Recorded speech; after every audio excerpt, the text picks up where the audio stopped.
और अब हम आपको देश के एक ऐसे कॉलेज का हाल बताने जा रहे हैं जहां छात्राएं बिना टीचर के पढ़ती हैं। इतना ही नहीं, टीचर्स जो भी काम करते हैं वो काम खुद करती हैं छात्राएं। तो देश के सबसे बड़े राज्य के इस तरह के कॉलेज का हाल आप खुद देखिए। है, क्लास है,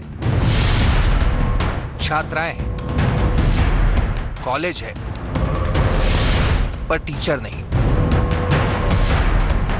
फैजाबाद जिले के हैदरगंज बालिका इंटर कॉलेज में सब कुछ है, नहीं है तो बस टीचर। यहाँ की छात्राएं हर दिन कॉलेज आती हैं पढ़ने के लिए, लेकिन व्यवस्थाएं ऐसी कि उन्हें बिना टीचर खुद ही पढ़कर संतोष करना पड़ता है। छात्राएं कॉलेज का गेट खोलती हैं, प्रार्थना करती हैं और अपनी हाजिरी भी खुद ही बनाती हैं। यहाँ की हर कक्षा के ब्लैक बोर्ड पर जो मजमून लिखे हैं उससे साफ है कि यहाँ की छात्राएं टीचर के लिए किस हद तक परेशान हैं। सर, हम 11th में पढ़ते हैं, हम लोग खुद ही आते हैं, खुद ही गेट खोलते हैं, अटेंडेंस खुद ही लगाते हैं, फिर अपने आप से जो पढ़ते हैं, फिर 12 बजे खुद ही छुट्टी करके चले जाते हैं। सर, हम 11th में पढ़ते हैं और यहाँ पे पढ़ाई एक भी नहीं होती है। हम लोग 7 बजे आते हैं और फिर 12 बजे चले जाते हैं, अपने आप से अटेंडेंस लगाते हैं। यहाँ पे कोई भी पढ़ाई नहीं होती है सर। इंटर कॉलेज में कक्षा 9 से लेकर 12 तक की पढ़ाई होती है। पिछले साल यहाँ 400 छात्राएं थी और इन्हें पढ़ाने के लिए महज 2 टीचर थे। जुलाई में दोनों टीचरों का यहाँ से तबादला हो गया।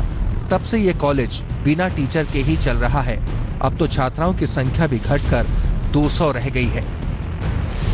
प्रशासन पढ़ाई के नुकसान को लेकर कितना गंभीर है वो भी सुन लीजिए। बच्चे अक्सर यही कहते हैं कि टीचर नहीं है, बहुत व्यवस्था करिए। हमने कई बार लिखा पढ़ी की, लेकिन टीचर व्यवस्था नहीं हो पा रही है। अब तक ऐसी कोई बात हम लोग के नॉलेज में नहीं आई थी। आज आपने बताया, इसको दिखवा लेते हैं, तो जैसी होगी इसको तत्काल व्यवस्था करा दी जाएगी। अब इसका क्या करें? कोई लिखा पढ़ी का दावा करता है तो किसी को हालात की जानकारी ही नहीं। आखिर बड़े बड़े नारों और योजनाओं के बीच इन बच्चियों की गुहार क्यों गुम हो जाती है? बनवीर सिंह, फैजाबाद, आज तक।